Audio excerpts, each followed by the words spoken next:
Улан неше уақыттан бері волонтер болып жұмыс істеп жүрсіз? 2 аптадан асты волонтерлік қызметпен атқарып жүрмін. Сіздер емдеп жатқан науқастар қандай дерттермен ауырып жатыр? Барлығы пневмониямен ауырып жатыр. Ең бір есте қалған оқиғаны айтып беріңізші, сізге қатты әсер еткен. Ол кісі өзімен қызындай көретін. Бірінші көргенде өзім атам деп жақыныма тарттым. Дүйсенбі күні келдім. Келсем реанимацияға кетіп қапты да. Мен атам қайда деп іздеп жүрмін ғой. Ол жаққа бізді кіргізбейді.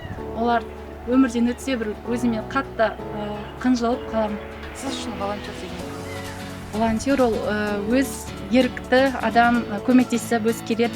Мен де соның бірімін деп ойлаймын. сіз елдегі соңғы жазылып шыққан адамды шығарып тұрсыз. Қандай сәт болып елестейді сізге? Құдай жазсын, ол кезеңге де жетерміз деп ойлаймын.